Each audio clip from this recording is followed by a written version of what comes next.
Hi, I'm Ian Small, CEO of Evernote, and I'm here today with Nick, who's a senior member of our engineering team, and we're going to talk today about some things we're doing to make the modern web experience even better.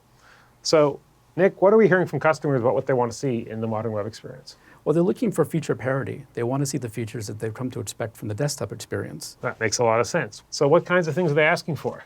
Well, I can show you three things, two that have actually been completed and are out there in the wild, and one that is in development. All right, so let's take a look. Let me zoom this in a little bit. Okay. Ooh, I see something exciting. That looks like a stack. Yes, it is. It is a stack. So I have a stack here for my vacation plans for the year, and I'm hoping that maybe I can add another one if you're okay to that. I think I might be all right with that. Okay, cool. Let me go ahead and add to a year-end vacation notebook that I've been planning.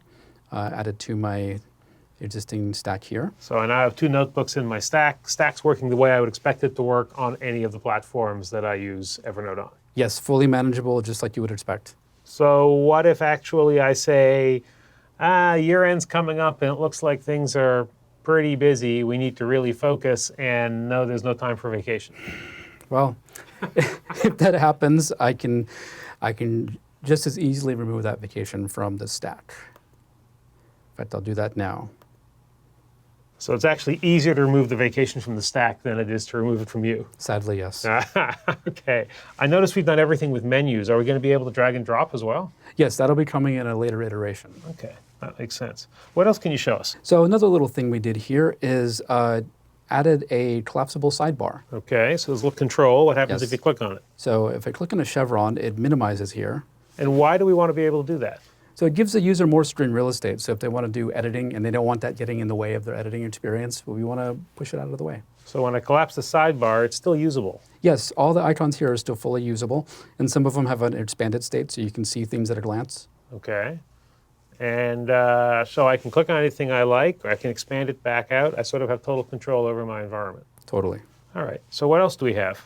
So I'm going to expand this here, and I'm going to show you that we are soon to be releasing nested tags here. All right, so nested tags are super important to a large chunk of our user base. Absolutely. Tags and stacks both give people an alternative method of organizing their data, and we think that's very important. So I see down here it says Hong Kong. Yes, that's where I want to go. Okay, Hong Kong is good, and then you have restaurants inside Hong Kong. Yes.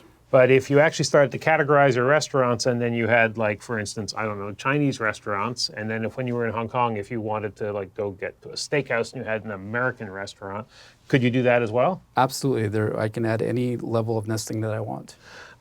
Is everything we're doing sort of visible, or are we also working under the hood to make the modern web experience better?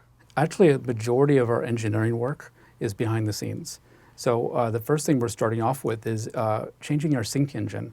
And that will be first deployed in the web client this year. So today we have 5 different implementations really across 5 different platforms, which means sync behaves a little differently on each platform. It's not a completely consistent experience for our customers. That's correct. And if we plan to fix that so that they can open up their clients, and when changes occur to their accounts, let's say, for example, if I am logged into the web client and somebody makes a change to a note, or I make a change to a note on another client, I would expect to see that get updated in near real time on my web experience, just like it would on desktop. And that's why sync is important on the web, because that new note has to show up in the web client as well. Yes. All right, that's fantastic. We're going to be spending a complete episode actually talking about that new client logic layer that we're putting in to control things like sync, et cetera, across all of our clients.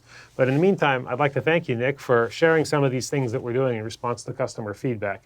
I hope you've enjoyed this, and I hope you'll join us next time behind the scenes at Evernote.